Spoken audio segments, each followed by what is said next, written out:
Last में सब जगह देख लीजिए dt आपको दिख रहा है, इसीलिए आप लिख सकते हैं KCH3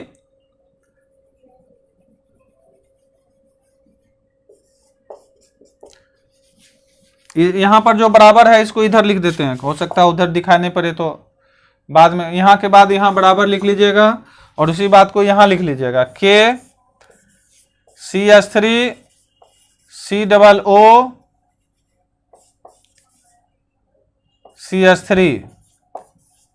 इस तरह से लिख लीजिए।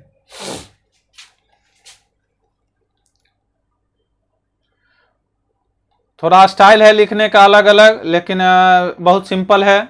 एक और एग्जाम्पल बताएंगे तो और आसान हो जाएगा। ये तो था मिथाइल एसीटेट का, मिथाइल एसीटेट और वाटर के साथ संबंध था, इस दोनों को हम लोग को दिखाना था अभिक्रिया के वेग। अब अगर हमारे पास हाइड्रोजन आ जाए, आयोडीन आ जाए तो उसको हम कैसे दिखाएंगे। अगर हमारे पास दूसरा एग्जाम्पल आ जाए किसका, H2 आ जाए और प्लस I2 आ जाए और प्रोडक्ट के तरफ लिखेंगे 2HI, लिख लीजिए पहले, ये है आपका रिएक्शन। इसको आप कैसे वेग का नियम लिखेंगे। अगर यहां कह दे कि वेग का नियम लिखें, पहले भी वेग का नियम हम आपको पढ़ा चुके हैं।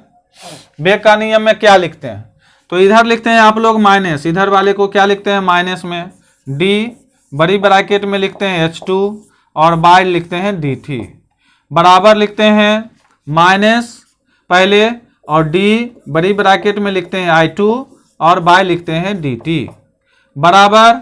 इस साइड में अगर 2 रहता है तो आपको याद होगा हाफ लिखते हैं, इसको 2 को नीचे लिखते हैं और D लिखते हैं और बड़ी ब्रैकेट में लिखते हैं HI, बाय लिखते हैं DT, इस तरह से। तो आप सब आसान है लिखना। अब एक ये हो गया वेग का नियम बराबर ये, और बराबर आप लिख सकते हैं उसी के बराबर, यहां पर बराबर कर दीजिएगा आप, और यहां पर बराबर वही बात है K और बड़ी ब्रैकेट में H2 लिख सकते हैं और I2 लिख सकते हैं, ऐसे करके इसको गुना बीच में दे दीजिए। अब जब क्वेश्चन बनवाएंगे तो सबका डाटा दिया हुआ रहेगा और आपको उसमें बताएंगे कि कैसे क्वेश्चन इसमें पूछा जाता है।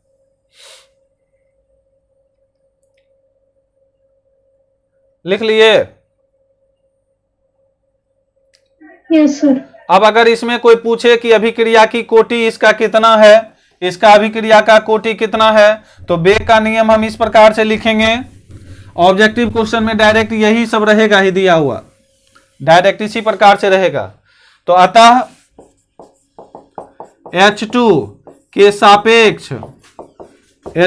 सापेक्ष इस अभिक्रिया की कोटि, इस अभिक्रिया की कोटि जिसको हम कहते हैं ऑर्डर ऑफ रिएक्शन, इस अभिक्रिया की कोटि 1 किसके लिए 1 है और I2 के सापेक्ष 1 है। अतः संपूर्ण क्या हो गया, संपूर्ण अभिक्रिया की कोटि क्या हो जाएगी, बराबर 1 + 1 बराबर क्या हो जाएगा 2। अभिक्रिया की कोटि निकालना कुछ नहीं, 1 और 1 जोड़ दीजिए, हो गया 2। 10 क्वेश्चन जहां बनाए बस ऑटोमेटिक याद हो जाएगा। लिख लिए? Yes sir. लिख लिया? नहीं सर, रुकिए सर। हाँ नहीं सर, अभी कहाँ छूटा हुआ है, अभिक्रिया तक लिखे हैं सर। अभिक्रिया, इस अभिक्रिया, इस अभिक्रिया की कोटि लिख लिया? Yes sir.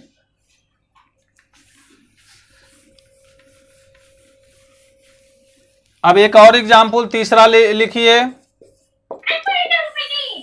तीसरा H2 अगर आपके पास आ जाए और Br2 आ जाए तब क्या लिखेंगे, यहां पर 2HBr, इसको कैसे लिखेंगे बेग का नियम, ये बताइए, बहुत आसान होगा। अब तीसरा हो गया, बोलेंगे कैसे लिखेंगे। डी, यहां पर माइनस बड़ी ब्रैकेट में यहां क्या लिखेंगे, H2, नीचे क्या लिखेंगे, dt, very good.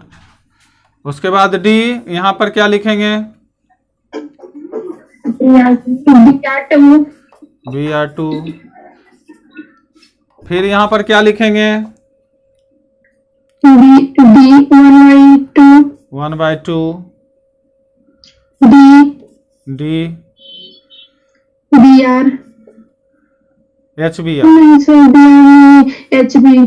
HBr by dt हो गया ना। by dt। हाँ, अब बराबर, यहाँ बराबर कर दीजिएगा, उसी बात को हम यहाँ बराबर लिखते हैं। ठीक है, आप सीधा सीधा अगर कॉपी में जगह है तो सीधा भी लिख सकते हैं। यहाँ पर क्या लिखेंगे, H2 इंटू Br2, हो गया ना। और पावर हाफ इस कर देंगे, इस पर क्या कर देंगे, पावर हाफ, क्या कर देंगे, पावर हाफ, लिख लिए।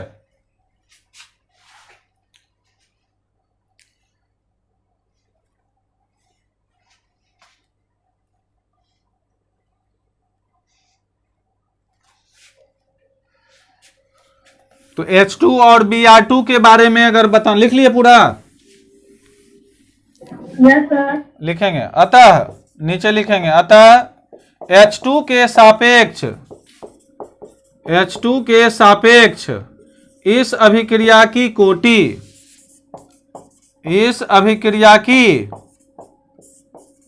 कोटि क्या होगी, बराबर 1।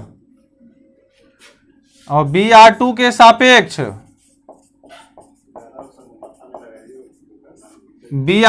सापेक्ष हाफ है। अतः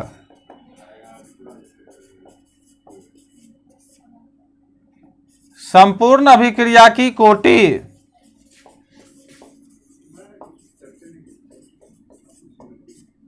बराबर क्या होगा, 1 प्लस हाफ, बराबर 3/2। तो इसके बारे में और 3-4 को उदाहरण बनवाएंगे हम आपसे ऑब्जेक्टिव क्वेश्चन में ज्यादा से ज्यादा। तो उसमें क्या होगा कि आपका और बहुत सारा कॉन्सेप्ट क्लियर हो जाएगा कि क्यों ये 3/2 हो गया, क्यों उसमें 2 हो गया। ऐसे ज्यादातर अब आपको लिखने आ गया है, अभिक्रिया का वेग लिखने आ गया, अभिक्रिया की कोटि भी आपको 50 से 60% समझ में आ गया होगा। थोड़ा बहुत जो बचा है उसको और क्वेश्चंस बनवाएंगे, एनसीईआरटी का सॉल्यूशंस बनवाएंगे अभिक्रिया की कोटि पर, ऑब्जेक्टिव क्वेश्चंस बनवाएंगे, बोर्ड वाला क्वेश्चन बनवाएंगे। बस टोटल का टोटल क्या हो जाएगा, आपका क्लियर हो जाएगा। अब जो नेक्स्ट टॉपिक हम डिस्कस करेंगे आपके साथ, वह डिस्कस करेंगे 20वां नंबर। कौन सा डिस्कस करेंगे, 20वां नंबर। तो ये 18 नंबर हो गया। 19 नंबर था आपका कौन सा टॉपिक, अभिक्रिया की कोटि, यही था ना, अभिक्रिया की कोटि। याद हो गया टॉपिक का नाम, यस सर। कि देना पड़ेगा इसमें समय फिर, ऑर्डर ऑफ रिएक्शन। हाँ, ऑर्डर ऑफ रिएक्शन। और 20वां टॉपिक का नाम लिखेंगे अनुकता और अभिक्रिया की कोटि में क्या चीज होगा, अंतर। तो अंतर का अंग्रेजी क्या होता है, डिफरेंस बिटवीन कौन चीज, molecularity order of reaction and order of reaction. तो याद हो गया आपको टॉपिक का नाम, ऑर्डर ऑफ रिएक्शन। ये है आपका टॉपिक 18 19 के बाद कौन सा? 20वां टॉपिक। क्या टॉपिक का नाम है? टॉपिक का नाम है आपका, क्या है टॉपिक का नाम? अनुक्ता और क्रिया की खोटी में अंतर। अंतर, यही ना है।